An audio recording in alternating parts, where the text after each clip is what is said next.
tenemos un tema interesante que yo quiero que usted escuche con atención. Son de esas cosas que pueden cambiar la perspectiva que uno tiene de lo que es ser cristiano, de cómo vivir el cristianismo. Antes de eso, me llamó mi hijo para recordarme que mañana a la 1 de la tarde baja a votación el proyecto de ley de Joan Rodríguez Bebe, del Proyecto de Dignidad, que tiene que ver con las restricciones al aborto. Y necesitamos apoyo de cristianos que puedan ir al Capitolio a esa hora, a la 1, ¿verdad? Y ir a las gradas, ¿verdad? Si es que si alguien puede ir por allá, pues siempre es bueno, porque los otros grupos pro aborto van a llevar gente también, eso no. Si es que ¿verdad? Ese es un tema que lo que dice la Biblia y lo que hace la sociedad están a 1000 millas de distancia. La Biblia siempre habla de amar a los niños, de que es una bendición, los hijos son una bendición, que un regalo de Dios. Y entonces el mundo dice, los hijos son un estorbo, son desechables como los vasos sanitarios y los platos plásticos, ¿verdad? Si uno no lo quiere, lo bota, ¿verdad? Y revela el corazón de una raza caída que ha llegado al máximo del colapso de valores y de principios, ¿verdad? Es un héroe la persona que aprueba estas leyes para el mundo, con grandes libertades conquistadas para la mujer, y lo ponen bien bonito. El engaño es que dicen que tiene que ver con que las violaciones, mujeres violadas y con mujeres que están en peligro de muerte por el embarazo, y eso es menos del 5% de los abortos. Menos del 5% es para salvarle la vida a una mujer, y menos del 5% es porque una mujer fue violada. 95 o más tiene que ver con caprichos, no lo quiero tener, no me conviene, me va a perjudicar los estudios, necesito tiempo, no tengo tiempo para cuidar al muchacho, me gusta estar en la calle, salí encinta y mi mamá no lo sabe, estoy casado y saliste encinta y tenemos una relación, tienes que sacarte al muchacho porque si mi esposa sabe esto, muchacho. Son razones egoístas que no tienen nada que ver ni con salvarle la vida a nadie, ni con evitar a una mujer tener un hijo de un violador. No tiene nada que ver con eso. 95 más de los abortos son estrictamente caprichosos y egoístas. No tiene nada que ver con justicia. Y se ignora el derecho de los niños, porque como no votan, no valen nada. Entonces, pues, se está tratando y hay esperanzas de algunas revisiones. El Tribunal Supremo de Estados Unidos cambió su constitución a uno más conservador, con unos nombramientos que se hicieron. Hay la esperanza de una revisión de Roe v. Wade, ahora en verano, ¿verdad? Y se cree que la constitución, los componentes del Senado, que es el que confirma los nominados para jueces del Supremo, va a cambiar ahora en la midterm que llaman, de liberales, demócratas, a conservadores republicanos. Y eso puede evitar que se añadan jueces liberales al Tribunal Supremo, ¿verdad? Si es que estemos pendientes de esto, yo quiero que oren por un artículo que yo voy a tratar de poner en los periódicos, si es que me lo publican, que no tiene que ver con eso, pero tiene que ver con algo muy importante que no voy a decir para no darle ventaja a los que se oponen a las cosas cristianas. Un artículo voy a publicar voy a tratar de publicarlo en 2 periódicos, ¿verdad? Y oren para que Dios me dé la sabiduría de preparar esos artículos, que pueden ser explosivos en el sentido del efecto que puede tener inclusive en la política puertorriqueña. Así es que, vamos a ver. Oren por esos artículos. Bien. El tema de hoy, yo dije ya que Dios era bueno, ¿no? No lo he dicho, a ver cómo vamos a predicar sin decir eso. Dios es bueno es poco. Dios es buenísimo. El tema de hoy es el fatalismo y vamos a explicar lo que quiere decir esto, ¿verdad? Lo que quiere decir fatalismo. Vamos a explicar dentro de un momentito. Fatalismo es antagónico, es lo opuesto a la fe. En la fe se espera. La fe, uno espera cambios, ¿verdad? Espera que Dios intervenga, que el Señor cambie situaciones, que nos ayude a enfrentar los golpes de la vida y superar las cosas que no nos son agradables. El fatalismo se centraliza más que nada en la aceptación del mal como algo que viene de mi familia o que es un destino mío de vivir de esta manera, es un castigo de Dios, ¿verdad? Vamos a hablar de esas cosas. Así que son conceptos antagónicos. Se supone que nosotros vivimos por fe, que no seamos fatalistas, que sí nos va a llegar el mal, sí nos va a llegar, que sí nuestra historia puede ser triste y puede ser que haya mucho sufrimiento detrás de nuestra vida, algunos casi desde la cuna, pero la fe cristiana no se supone que nos mantenga postrados. Los golpes de la vida, las circunstancias de nuestra vida, sino que el nacer a una vida nueva nos dé gozo, esperanza, que veamos la vida con optimismo, ¿verdad? Esperando en Dios, y que nos veamos como somos, no como quiere el diablo que nos veamos, sino como somos realmente en Cristo. ¿Qué quiere decir ser cristiano? Eso vamos a hablar de todo eso. Vamos a definir primero fatalismo. El fatalismo es una filosofía o manera de pensar en el cual se ven los fracasos, los problemas o las dificultades como un destino. Algo que ineludible para mí. Una herencia familiar. En mi familia, siempre esto ha pasado en mi familia. Mi abuelo maltrataba a mi abuela, mi papá maltrataba a mi mamá, y pues este destino. Y yo maltrato a la mía, pero es que en esta familia somos así. Todos en mi familia hemos sido así. Mi bisabuelo era borrachón, mi abuelo borrachón, mi papá borrachón, y yo soy todo un alcohólico. Pero es que en esta familia todos somos así. Eso ya viene de familia. El fatalista no ve el cambio como una opción, no ve el que Dios mire las cosas al revés, no ve las cosas con esperanza, las ve totalmente de manera pesimista. Se ve como destino, una herencia familiar, algo insalvable que es parte de la vida de uno. A veces se ve como un castigo de parte de Dios, las cosas que le pasan a uno, la manera que uno tiene, la historia de vida de uno le da, o lo que le ha salido mal, lo ve uno como de una manera que no lo ve como algo que pasó, que es parte de que en este mundo hay tribulación para todo el mundo, unos más que otros, sino que se ve como algo que yo tengo que cargar, como una cruz, porque llevamos la cruz de Cristo, fíjate, la cruz de Cristo es la obediencia a Jesús. No es andar sufriendo por la vida. Esos son sufrimientos tuyos. La cruz de Cristo en la Biblia significa que yo estoy dispuesto a Jesucristo, dio su vida al rescate de nosotros y Él nos pide que pongamos la vida a los pies de Él y que sigamos su dirección, ¿verdad? Tomar la cruz de Cristo, que implica muchas veces padecer. Millones de personas han muerto por ser cristianos. Ahora, la cruz de Cristo tampoco es el marido de la mujer. Porque a veces le cambian el apellido a uno y dice, esa cruz que Dios me dio. Estamos hablando del marido de la mujer. ¿Verdad?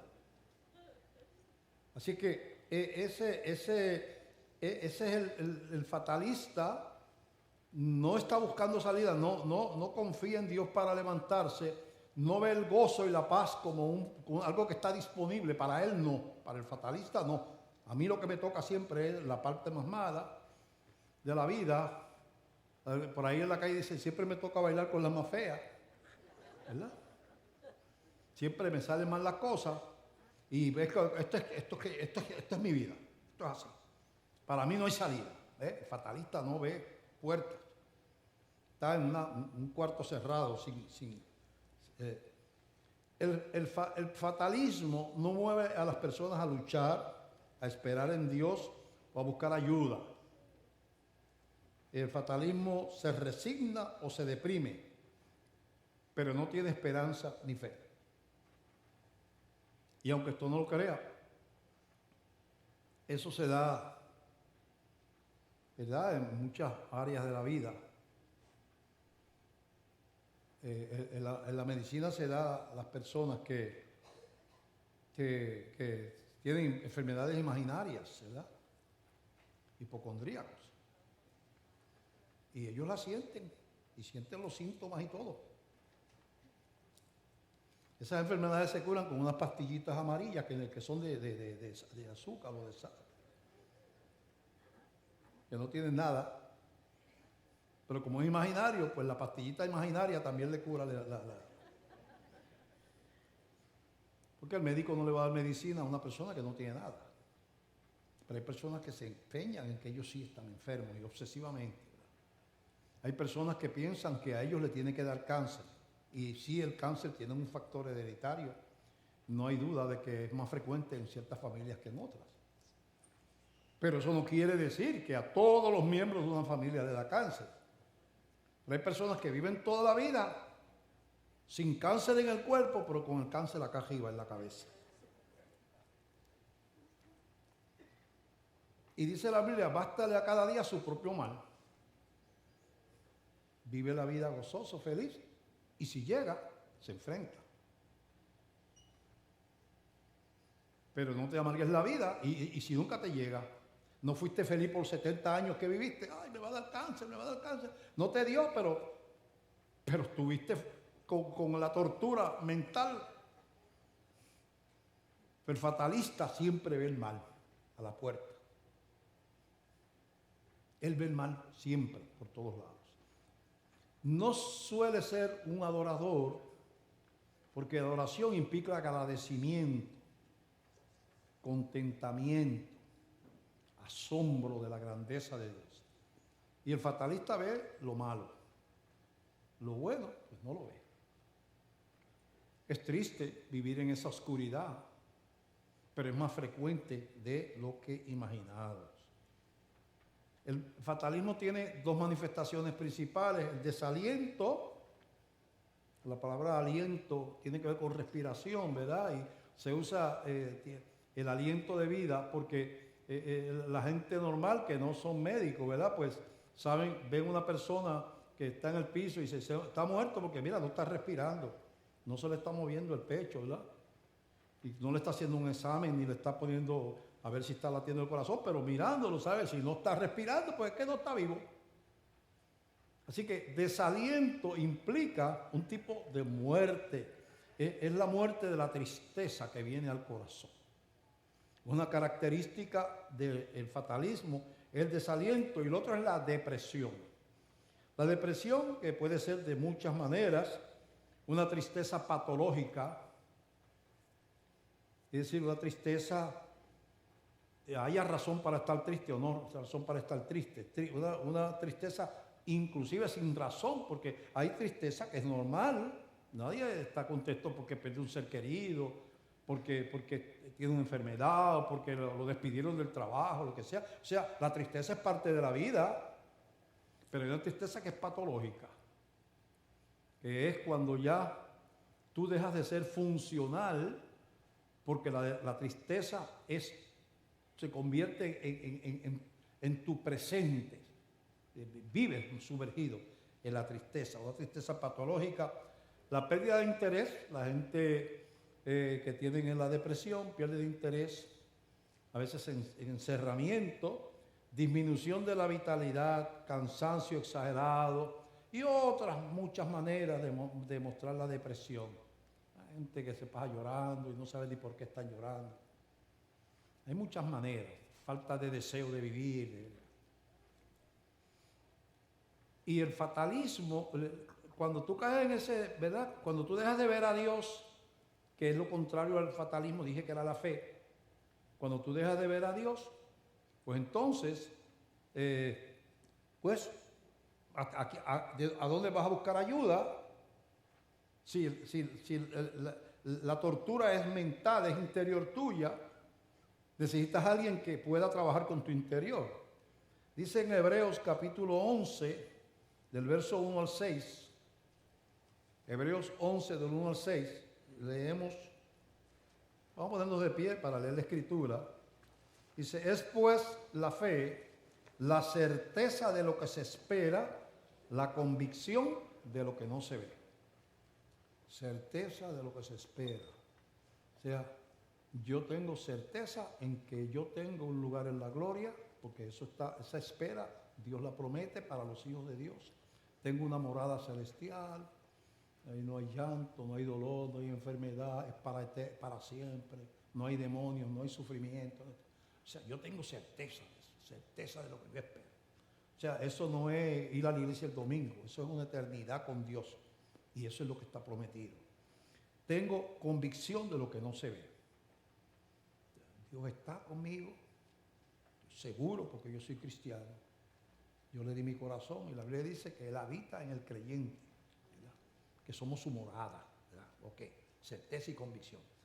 Porque por ella, por la fe, alcanzaron buen testimonio los antiguos, la gente que narra la Biblia.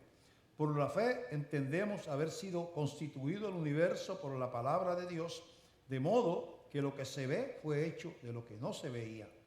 Por la fe Abel ofreció a Dios más excelente sacrificio que Caín, por lo cual alcanzó testimonio de que era justo, dando Dios testimonio de sus ofrendas, y muerto aún habla por ella.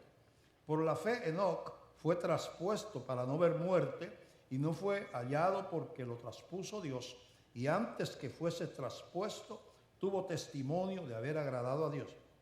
Pero sin fe es imposible agradar a Dios, porque es necesario que el que se acerca a Dios crea que Dios existe, que le hay, que sí que existe, y que es galardonador de los que le buscan. O sea que Él galardona, quiere decir que recompensa, que bendice a los que le buscan. Tengo que creer que Él existe, que Él bendice, y sin eso, si yo no veo a Dios, no puedo agradarle. Sin fe es imposible, no dice difícil, dice imposible. Y que para yo agradar a Dios tengo que creer que Él está. Yo no puedo creer en un Dios inexistente, ¿verdad? Porque eso no es fe, es un Dios real, ¿ok? Padre, te damos gracias por esta palabra de hoy. Señor, llévanos de la mano a través de ella. En el nombre de Jesús te lo pido, Señor. Amén. Pueden sentarse.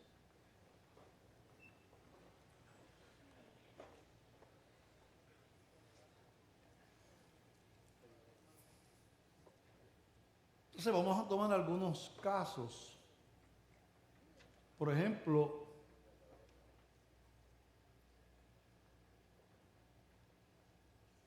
los que nacen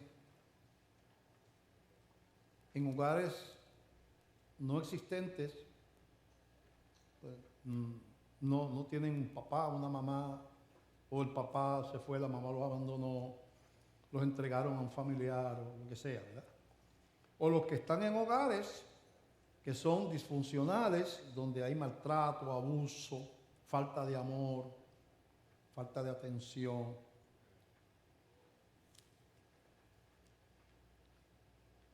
Entonces, hay veces que eso marca el corazón de la gente, porque el concepto de primero que tenemos de la vida y de la felicidad nace en un hogar. Ese fue el diseño de Dios para el hogar, es el lugar en la tierra donde está la gente que es más cercana a mí porque son de mi sangre y nos amamos y nos ayudamos y compartimos ¿verdad? Y luchamos por la vida juntos y nos defendemos unos a otros. Esas son las expectativas del hogar, aún para la gente que no son cristianas. Pero no son las realidades necesariamente. Hay gente que empieza a recibir bofetadas y golpes bueno, a veces salen los periódicos bebés, hasta que mueren porque alguien le dio una paliza. Ustedes saben que eso ha pasado. Aquí yo tengo gente que me cuenta de sus sufrimientos, del papá que llegaba borracho y empezaba a repartir golpes hasta a los niños que estaban durmiendo, porque él venía a repartir golpes ese día, estaba borracho. El papá que se fue y nunca más apareció. Hay muchos diferentes dramas que producen dolor, vacío, ira interior, coraje, resentimiento. Y baja la estima de uno, que es el lugar donde aprendemos a amar a los que tenemos alrededor y a sentirnos amados. Cuando no hay ese que es lo normal, viene entonces una destrucción de la estima propia, ¿verdad? De nuestro concepto de nosotros mismos, el valor que tenemos, y caemos en fatalismo. Canalizamos hacia rebeldía. Usted ve la vida de muchas personas que son delincuentes, que están en los vicios, que son gatilleros, que venden droga, que son delincuentes, que están por ahí haciendo cosas, y usted se pone si usted se sentara con ellos y decirle, cuéntame cómo era tu casa. No siempre, porque hay gente que sale sin vergüenza de buenos hogares. Siempre hay excepciones en todos. Yo conozco personas que han estado en la iglesia y o sea, muchos años en la iglesia y los hijos no siguen los caminos que ellos caminaron. Porque los seres humanos somos así. Pero si buscáramos la historia de muchas personas que son desastres sociales y que tienen desastres en su familia, en sus matrimonios, veríamos a mucha gente herida. Mucha gente herida.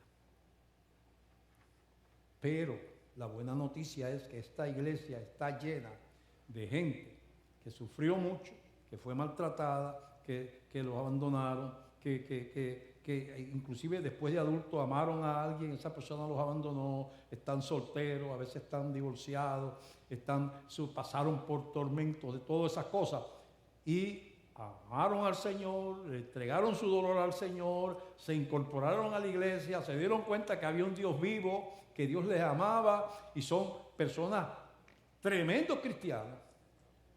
No permitieron que el fatalismo los invadiera y los dominara. Y vieron la luz de Cristo. Y caminaron hacia esa luz por fe. Se incorporaron a una congregación, escucharon clases bíblicas, predicaciones, sintieron el toque de Dios en algún momento, se entregaron el corazón a Dios y empezaron a crecer y empezaron a perdonar y empezaron a dejar atrás y empezaron a ver la vida con alegría y con esperanza. Lo que quiere decir que ninguna condición humana es insuperable. El apóstol Pablo decía, ¿cómo? Todo lo puedo en Cristo que me fortalece.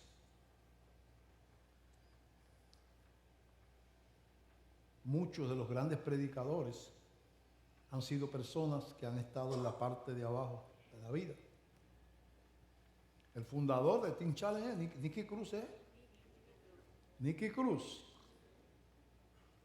era un jefe de una pandilla de esas de Nueva York, de esos que andaban por allí a cuchillazo y a tiro, y se convierte con David Wilkerson. y lleva 30 o 40 años predicando el Evangelio. No hay que quedarse postrado. El fatalismo no tiene que controlar nuestra vida. Es el caso de un personaje de la Biblia, lo voy a traer como ejemplo. Primero voy a hablar del papá del personaje que quiero resaltar. El papá del personaje, que se llama Josías, un rey de Israel, se llamaba Manasés. Y en Segunda de Reyes, capítulo 21,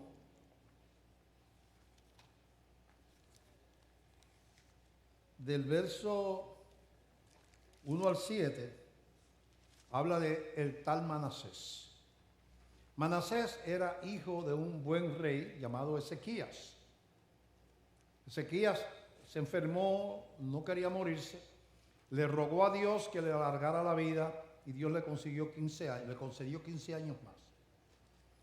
Mejor hubiera sido que se hubiera muerto, porque en esos 15 años su mujer concibió a un muchachito llamado Manasés, que era más malo que la malla, como decimos por aquí. Quizás uno de los peores reyes que tuvo Israel. Malo es poco, malísimo. Mirándose. Y vamos a leer cómo era este nene. Segunda de Reyes 21 del 1 al 7. De 12 años era Manasés, era malo desde chiquito. De 12 años era Manasés cuando comenzó a reinar y reinó en Jerusalén 55 años. Estuvo en el trono 55 años. El nombre de su madre fue Epsiba e hizo lo malo ante los ojos de Jehová según las abominaciones de las naciones que Jehová había echado de delante de los hijos de Israel.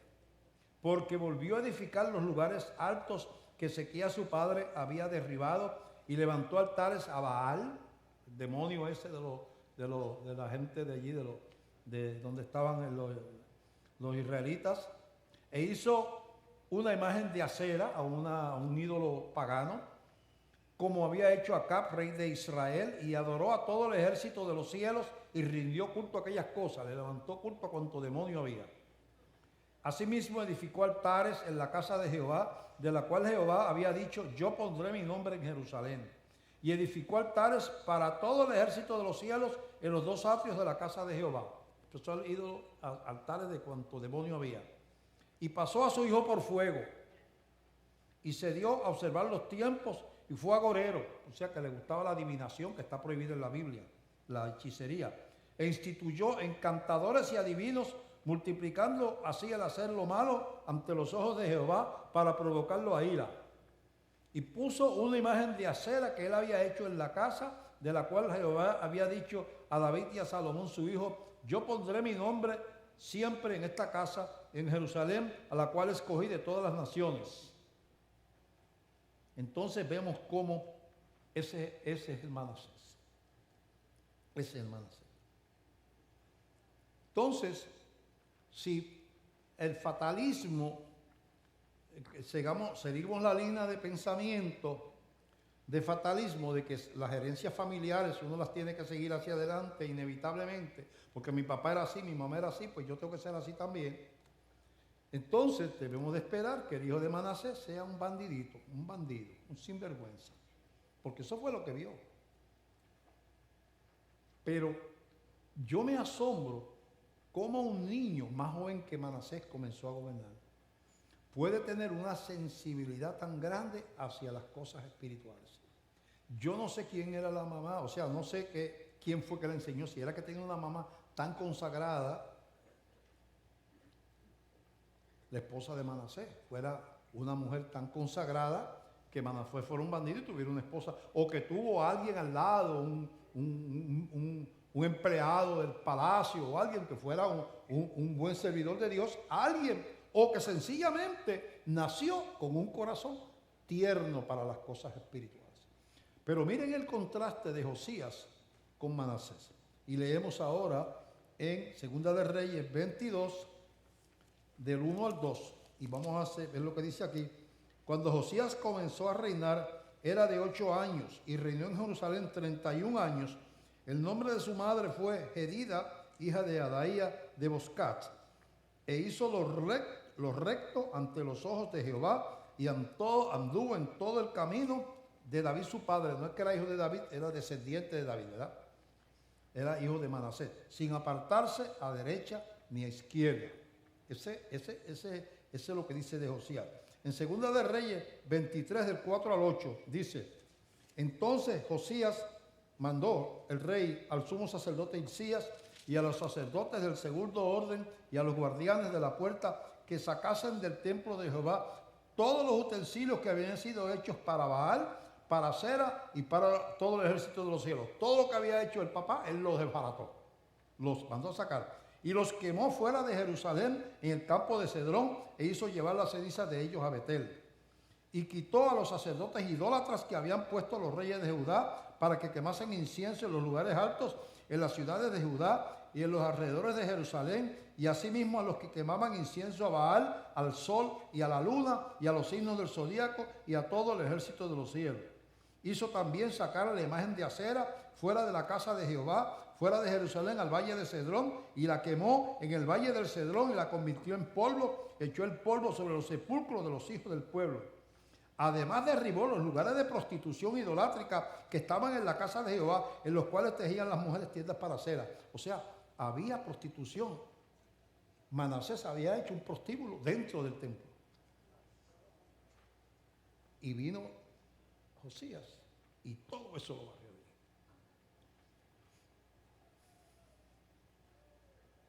No hay maldición familiar.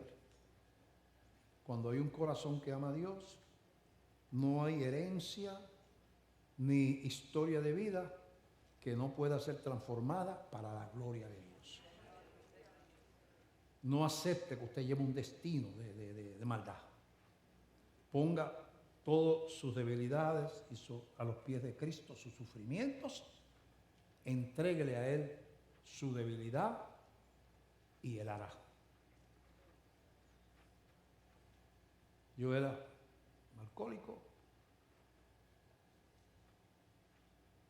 y soy pastor hace más de 40 años. Si yo me dejo llevar mis papás no eran buenas personas, pero no iban a la iglesia, ninguno de los dos. No tengo herencia de cristianos, de personas que practicaban la fe. No eran incrédulos, pero no. Dios lo puede hacer contigo también como lo hizo conmigo. Es bien importante entender eso. Mira lo que dice aquí, en 23 del 4 al 8 y el 23 del 24 al 25. Mira, yo no he leído que la Biblia diga algo de nadie como lo que dice de Josías aquí. De ningún rey, ni de Salomón, ni de ninguno, ni de David, ninguno. Mira lo que dice de este muchacho. Dice la Biblia, 23-24. Asimismo barrió Josías a los encantadores, adivinos y terafines y a todas las abominaciones que se veían en la tierra de Judá y en Jerusalén para cumplir las palabras de la ley que estaban escritas en el libro que el sacerdote Hilcías había hallado en la casa de Jehová. Encontraron la Biblia y empezaron a aplicarla. Pero mira ese comentario del verso 25. No hubo otro rey antes de él que se convirtiese a Jehová de todo su corazón, de toda su alma y de todas sus fuerzas, conforme a toda la ley de Moisés, ni después de él nació otro igual. Hijo de Manasés. Así que eso de tal palo, tal astilla, aquí no se da. De un palo podrido salió una bella flor que perfumó al pueblo de Israel con amor y justicia, pero salió de un palo que apestaba, podrido, llamado Manasés. No importa cuál sea tu ascendencia,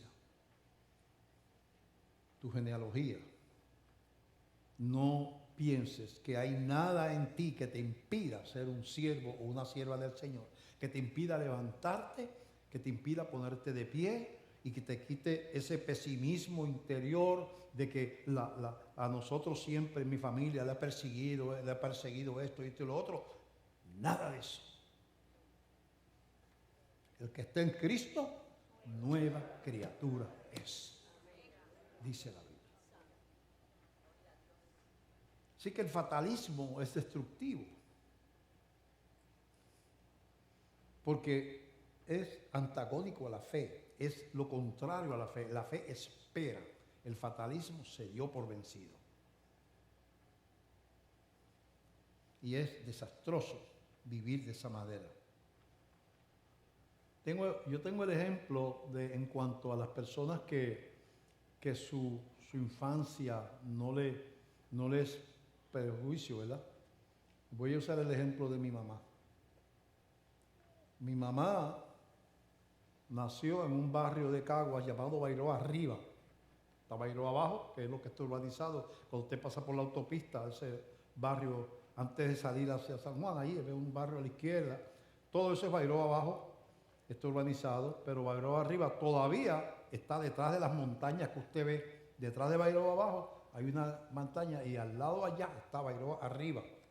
En ese lugar era que estaba la finca de mi abuelo, que era un hacendado. Un hacendado, mi abuelo, don Gregorio Solá. Era un hacendado ahí. De hecho, mi mamá, en la casa de mi mamá llegó a conocer un esclavo que no se quiso libertar, bien ancianito. Recuerden que mi mamá nació en 1906 o 1907, así que mi abuelo también nació en 1800 y pico por allá. Cuando hubo la liberación de los esclavos, ella me decía el nombre del esclavo, pero yo no me acuerdo, que murió allí. Cuando ella era niña, él estaba viejito ya, ese esclavo, y no se quiso ir porque era gente que eran buenas, y los esclavos a veces no se sentían cómo iban a vivir de ahora en adelante, ¿verdad? Empezar una vida.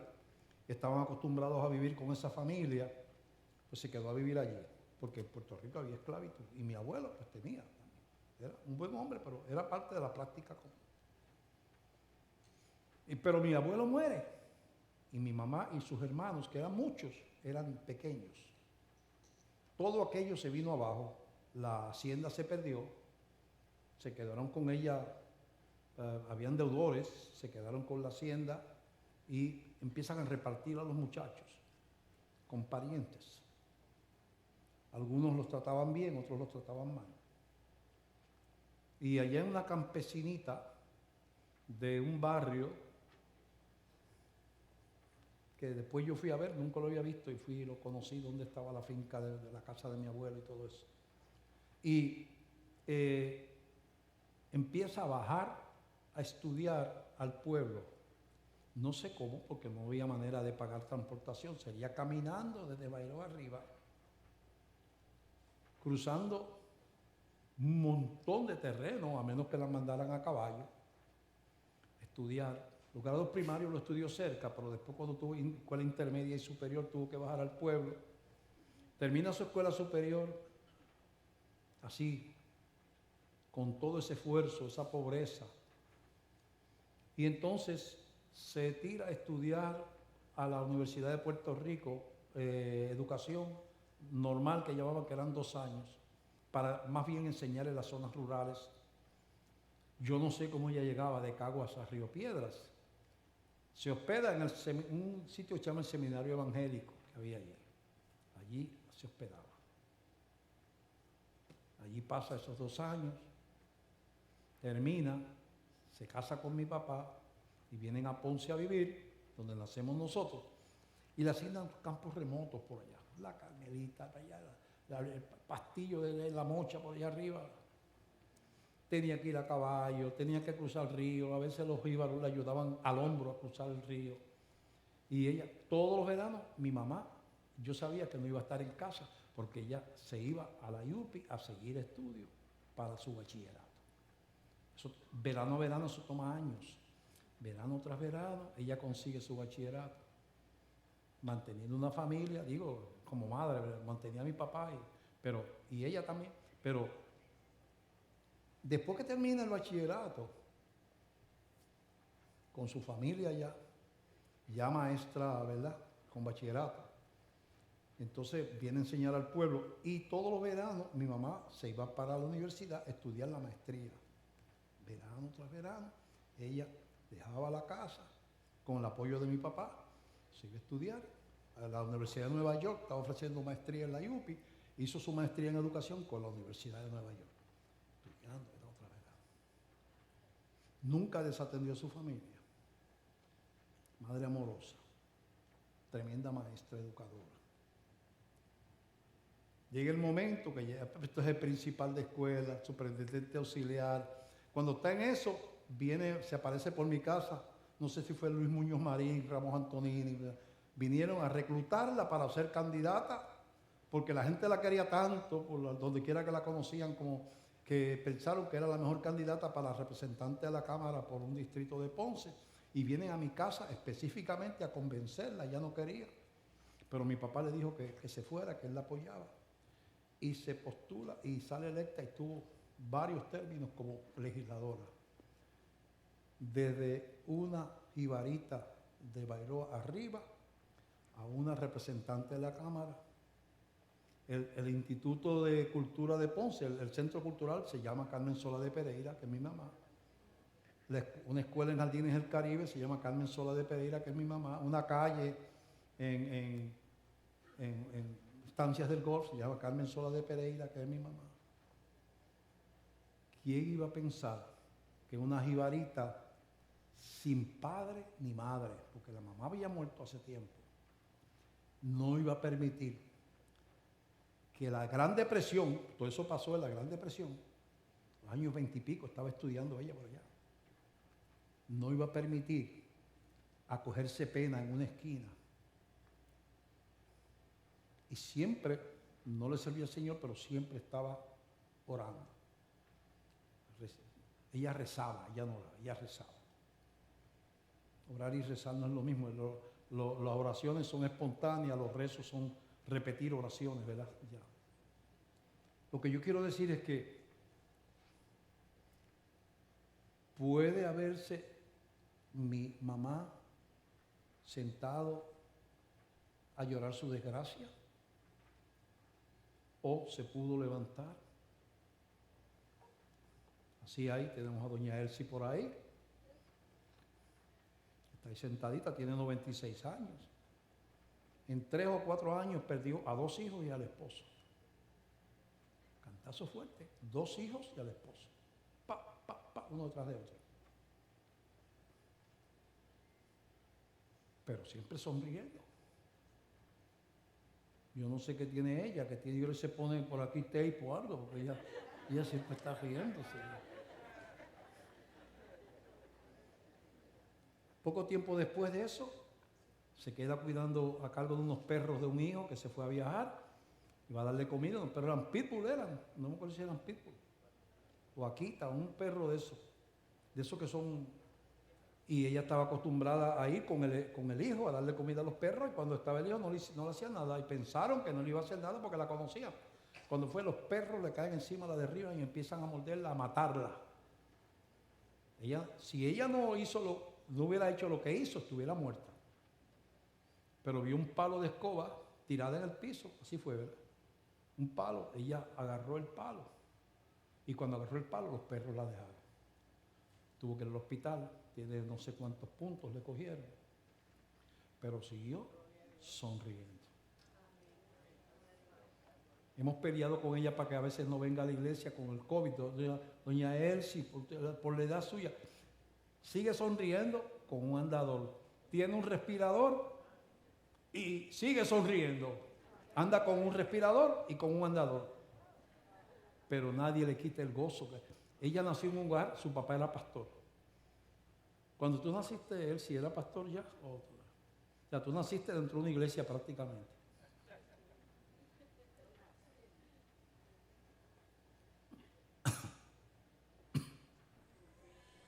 O sea, hay una victoria en vivir sumergido, una victoria en vivir sumergido en una relación con Dios, como Josías, como ella lo ha hecho toda su vida, como Dios me sacó a mí del foso en que yo estaba metido. No hay razón para el fatalismo que no sea la incredulidad. Que yo no vea a Dios, veo el problema, veo la herencia familiar, veo las muchas cosas que me han pasado, veo los fracasos que he tenido, veo los sufrimientos, pero no veo a Dios. Entonces estoy poniendo la mirada donde no es. Dice que la fe implica es la certeza de lo que se espera, la convicción de lo que no se ve. Dice que sin fe es imposible agradar a Dios, porque es necesario que el que se acerca a Dios crea que Dios existe y que es el galardonador de los bienes. Toda buena dádiva viene de Dios. Todo lo bueno viene de Dios. Tú comiste esta mañana, pues hay quizás 50, 100 millones de personas en el mundo, 200 millones de personas que no comieron esta mañana, no desayunaron, y que posiblemente tampoco almuercen ni coman. Pero uno no se da cuenta de eso.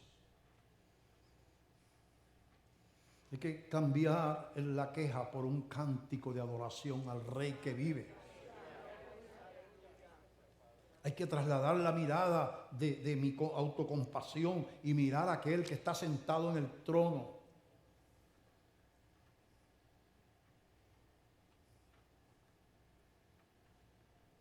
Hay otro ejemplo que no tenemos tiempo de explicar, pero voy a hablar de él así por encimita. Otro joven llamado José, es uno de los hijos de Israel, que fue de las 12 tribus de Jacob, Israel. Que los hermanos lo venden como esclavo siendo un muchacho. Le tienen envidia y lo venden a unos mercaderes árabes. Y ese muchacho es apartado de su familia, siendo casi un niño. Aún la tierra, lo llevan a Egipto, los árabes se lo llevan y allá se lo venden. Va a trabajar en una casa de un tal Potifar allí, que era como el carcelero del rey. Y allí la mujer de Potifar se encapricha con ese joven, era un joven. Y le dice, acuéstate conmigo. Estaban solos en el cuarto, él trabajaba en la casa y aprovechó que no había nadie. Vente, acuéstate conmigo. Le dijo, no. Tenía integridad. Podía hacer las cosas, no estaba su papá, estaba viviendo por allá. Dijo, no, tu marido me ha confiado todo en esta casa, yo soy como el administrador, menos a ti que eres su esposa. Pues otro día, está ella sola, él va a trabajar en la casa, está trabajando. Cuando llega al cuarto, ella lo agarra para obligarlo a ir a la cama, y él se empieza a luchar y ella agarra lo que usaban era como unas batas, ¿verdad? Él agarra la bata esa, la vestimenta, y él sale corriendo y ella se queda con la vestimenta en la mano, pensando ella que él lo va a delatar. Ella empieza a gritar, pidiendo auxilio, y cuando vienen los criados y la gente, ¿qué es lo que pasó? Que ese que está trabajando aquí, que mi marido me quería violar. Era ella lo que quería violarlo a él. Y allá. Y Dios siempre levanta a José de nuevo.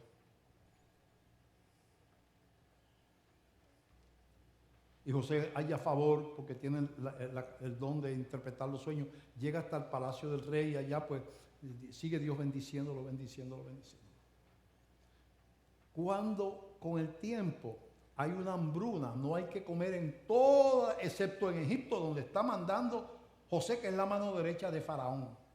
Él es el que manda allí.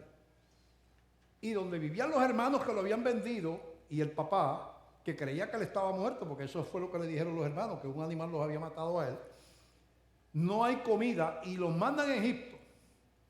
Y cuando José los ve, él está, el que reparte los alimentos, el que tiene el control es él, y ve a sus hermanos ahí al frente. Qué buena oportunidad para vengarse, qué buena oportunidad para desquitarse de que como un niño, casi un joven, me vendieron como si yo fuera un animal, me vendieron como esclavo. Pero José se conmueve. Y para hacer corta la historia, eventualmente manda a buscar a su papá y a su otro hermanito que no estaba ahí. Y cuando los ve, se echa a los brazos de ellos y empieza a llorar. Y ellos temblando de miedo. Ahora estamos en las manos de José y dice, no tengan miedo. Y habla con Faraón y dice, ellos son mi familia. Y dale tierra y dale lugares donde vivir. Y él los bendice. Qué ejemplo para los que podamos tener odio o que tengan odio, resentimiento. Qué ejemplo. Josías, José, qué ejemplo. No voy a permitir que la vida me haga una persona que viva con un fatalismo de que a mí el mal me sigue y yo tengo que vivir porque esto ha sido el caminar de mi familia o porque a mí me... No. Todo lo podemos en Cristo. No hay maldición familiar que Él no pueda romper. No hay hoyo tan grande del cual Él no nos pueda sacar. Hay que confiar, esa es la fe. El Señor en Juan capítulo 14 ve a los hijos desalentados. Juan capítulo 14, el Señor ve a los hijos, a los discípulos desalentados, con temor, porque Jesucristo le dijo que lo iban a matar. Ellos están a punto de un colapso. Pero ¿cómo te van a matar? ¿Y qué vamos a hacer nosotros? Pero tú no eres el que resucita a los muertos. ¿Cómo te van a matar a ti? No podían entenderlo. ¿Y qué va a pasar de nosotros? Hemos dejado las casas por seguirte. Y esto se acabó. Porque si tú eres el jefe, te matan a ti. Ellos no tenían la revelación de la resurrección. No lo entendían todavía. Jesús los ve tristes. Y le dice estas palabras. No se turbe vuestro corazón. Creen en Dios. Crean también en mí. En la casa de mi Padre muchas moradas hay. Si así no fuera, yo se lo hubiera dicho.